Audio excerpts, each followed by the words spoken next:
So I wanted to talk to you about loneliness because I think it's important to talk about. And I've been so inspired by a lot of the leaders who are talking about loneliness right now. Some specific resources that have really inspired me that I want to share with you. Brene Brown on her podcast interviewed Vivek Murthy, as did the 10% Happier podcast. And it's all about his book as well, Together, which came out last month. He was the Surgeon General for a long time, and it really began to see the parallels between loneliness and our health. Those were all incredible interviews. And then also Tara Brach, the last 2 talks she's done on Sheltering in Love 5 and 6, also talked about loneliness and that longing to belong. So I think it's very important right now to talk about loneliness, but always has been. We were in a loneliness epidemic before this pandemic even started, and this has only increased that for some of us. And so the more that we talk about loneliness, just like the more we talk about shame, the less power that it has over us and over the collective. So let's talk about loneliness.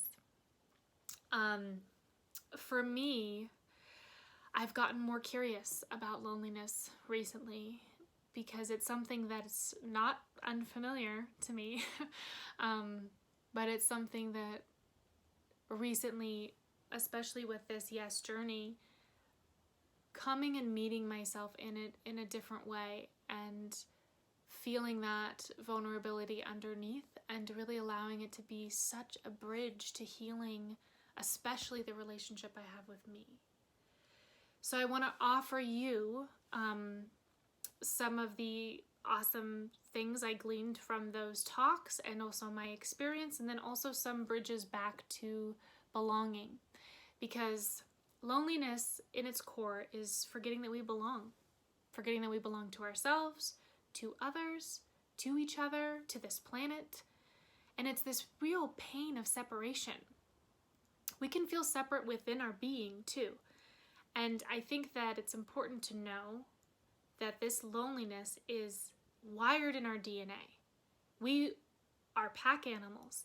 We were meant to be in tribes. You can think about it from, a hunter-gatherer perspective of if you were separated from your tribe, if you were alone, your chances of survival just went down. So it makes sense that it's hardwired within us to belong, to be connected, to be part of the tribe. So loneliness can look a lot of different ways. I think it's important to know that it's not always just someone who's physically alone. There can be great healing in solitude and choosing to have some alone, quiet time. But that loneliness of that pain, the pain of separation, that desire and longing to have connection that we don't have, that's what I'm speaking about today. So loneliness can look like you're surrounded by people. Loneliness can be, it's not about how many people are surrounding you, how many people love you, how much, connections or Facebook friends that you have. You can also have a lot of friends and from the outside look like you wouldn't be lonely and be incredibly lonely. So the things that all of them talked about were that it's about the quality of connection that you have, the quality of relationships, and that we need multiple levels of belonging. That it's not just, we can't get everything just from our romantic partner. We may have an incredibly fulfilling partnership and yet still feel lonely. Lonely for community, for collective, on a societal level.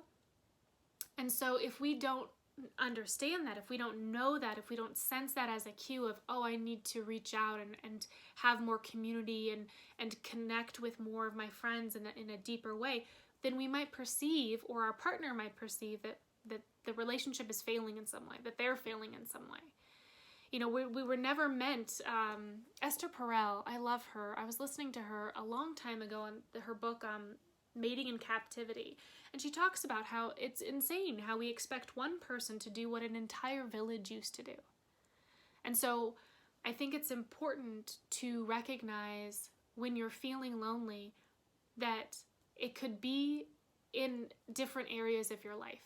and that it doesn't, and not to jump right to, I'm not getting what I want, I'm not getting what I need from the person that I do have, and something is wrong with me. So we'll dive into that. I wanted to say this quote. Rachel Naomi Remen says, "The places in which we are seen and heard are holy places." So that really touches on the type of quality of connection that allows for belonging. So Brene Brown talks about fitting in versus belonging, and how fitting in, it gets in the way of belonging. And we've all experienced that. If we're pretending to be something we're not, if we're putting on the mask, if we're not connected with who we actually are, or if we're around people who we can't really be ourselves around, we don't get that feeling of connectedness, that sense of belonging. And so it's really important to know that the quality of our connections is really based in us getting to be ourselves, fully seen, in all of our quirky weirdness and vulnerability.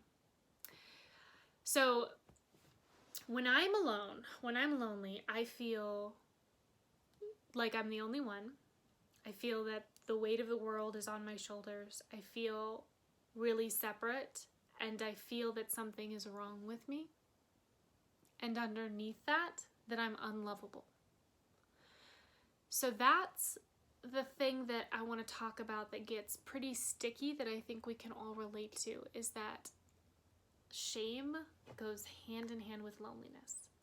We feel alone, we feel that loneliness, and it doesn't take us long to get to, there's something wrong with me. Why do I feel lonely? People must not like me. I must be unlovable. There must be something really, really messed up. So that only increases like the disconnect from others, which increases our loneliness, which increases, you can see the cycle, you can feel it. We've all experienced that, I believe. Let me know. So I want to talk about the pathways back to belonging, so that this is a hopeful video. And so first of all, start with you, as with everything. I preach so much that it's you with you. And Dr. Vivek says this too. He says that the foundation for connecting with other people is connecting with yourself. And he breaks it down into two. He says, first, to understand your value and your worth. That gives you power to be yourself. So you're not pretending to be somebody that you're not because you are afraid you're not enough. And then two, grounded, to come from this more peaceful place. I think it's so important for all of us to have practices, to have ways in which we quiet the noise, in ways we ground back to ourselves, to Mother Earth, to just sit in silence. Because when you pair those two, you can imagine when you pair, I have my value, I have my worth, I feel powerful, I'm like totally myself, I feel great, and then two, I'm grounded and peaceful, you have that foundation, and then you have an interaction with somebody, that's a different type of connection. We can also all relate to when you're having a connection where one of you or both of you is super insecure and you're like, oh my God, I don't think this is going well and I just want this to be over, and oh my God, I just don't want to stop looking at me, and and there's like, you can't connect, and you can't really be witnessed and seen and held and belonged in that place. So I believe that the first pathway back is always to look inside yourself, to belong to yourself first, to know that, it took me a really long time to recognize and realize and come to terms with the fact that it is okay to choose you. And what I mean by that is that it's okay to completely honor exactly where you're at, to check in frequently with yourself and see, how am I feeling? What's going on? And honoring that, and not being like, oh, well, I should be better, so I'm just going to skip over that and go do the thing, and then that thing ends up being terrible, and the interaction ends up being terrible, and we end up wounded and hurt. Whereas if we had just checked in and realized, oh my gosh, I'm like, my way of being is going to create a not so great doing. So I need to take care of this first. I need to tend to myself. I need to nourish myself. I need to scream and punch some pillows. I need to sound. I need to move my body. I need to do whatever. So knowing, first of all, where we're at, where are my feet right now? I'm in a really tender, emotional place. It's probably not the best time to go have that difficult conversation. And honoring that. And if you have to go do it, then to find, okay, what do I need to shift? What do I need to move? Like, how can I shift my way of being to create more groundedness, to create more power, to create more value and worth inside of me, so I'm showing up the best that I can? And then also just being really truthful.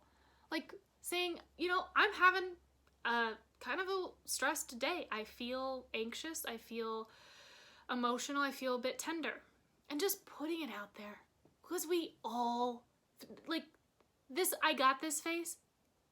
None of us have this, okay?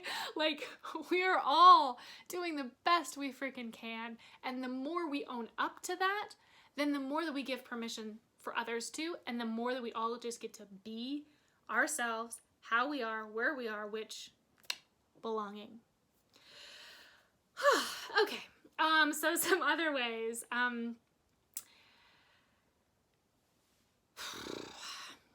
This is something I touch on in the Yes Journey, which is, I highly recommend. It's a free guidebook. It's this month's journey.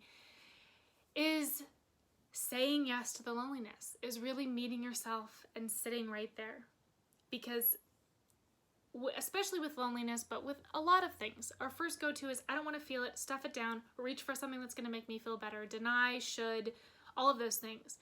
And Brach says this, I wonder if I can find it, but is that, the more that we cover over, we bury over the loneliness, and we can't contact the very vulnerability we need to feel to begin to heal. So it's this willingness to be with the loneliness, to feel what's underneath there. There's this quote that I love, John O'Donohue. He says that prayer is the bridge between longing and belonging. So there's something really soft and tender that you might experience in your being if you are able to allow and sit with that loneliness and just really recognize, yes, I feel so alone. I feel ouch, pain. That through that underneath that, there can be this vulnerability and this love and this desire to connect, this longing to belong, and that is what allows you to cross the bridge, to connect with others. So that's another way, is really recognizing, allowing, and being with it. And what I would say on that note, as with anything, is always make sure that you're doing this in a way that is best for you, that is most supportive to you. We all have different layers of trauma. It's important to make sure that you have the right resources. And in my experience, this loneliness, where loneliness lives and how it feels to me, is it's a very young part. And so I invite you, with loneliness and with almost all challenging emotions, I would invite you to meet them as such, as small children, as a small, young, lonely self. So extra tenderness, extra kindness, extra compassion, extra soft gentleness. Let's see, other pathways back.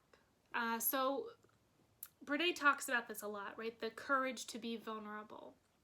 And right now, a lot of us are in this shared experience.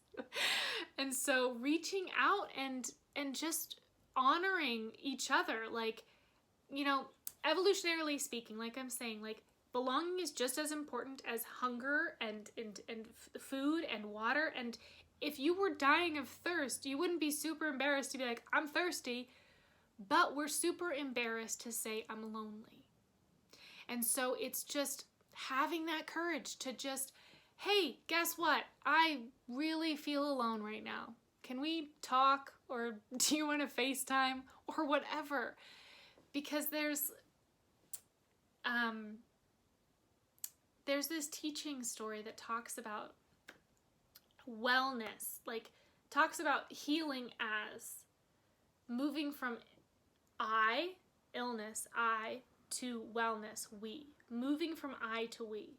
So there's something magical that happens when we're really locked in loneliness and we're corroded in shame and we're very ashamed for how we feel, and we feel weak if we were to ask for help. Like we feel really self-absorbed almost, like we're just in that like separate self and we're locked there. When we can begin to reach for the we, when we can reach out to another human, there is so much power. Brene Brown talks about empathy, reaching out to someone is what erodes the shame. And so I think it's important to know that so much healing can happen between humans, and that's hopeful, that's powerful. And so reach out to another human. Let's see what else. Self-knowledge and compassion. So, knowing who you are, knowing your value, knowing, the ways in which I contribute. So once again, like you with you. Nature. Oftentimes, this belonging can be felt by belonging to this world. Thich Nhat Hanh has that quote, "The miracle isn't to walk on water, but to walk on earth with awareness."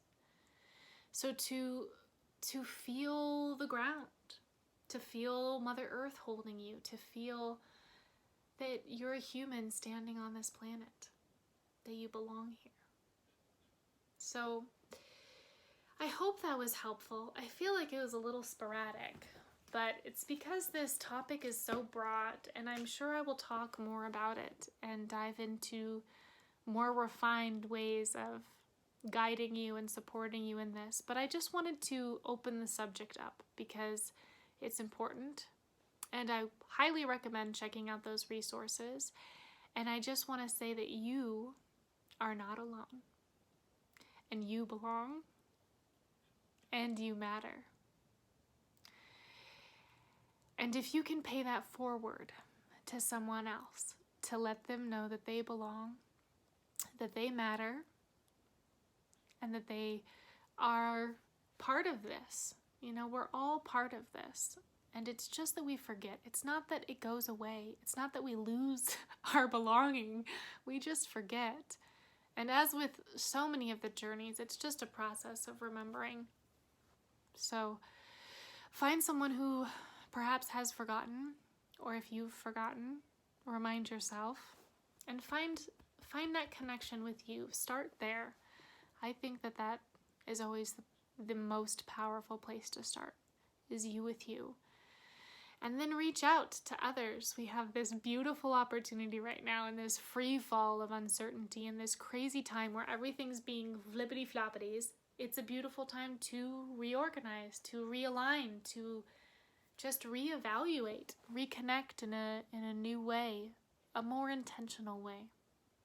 So take that, and happy loneliness, happy connecting with your loneliness and allowing it to be, and loving yourself all the way through, loving exactly where you are.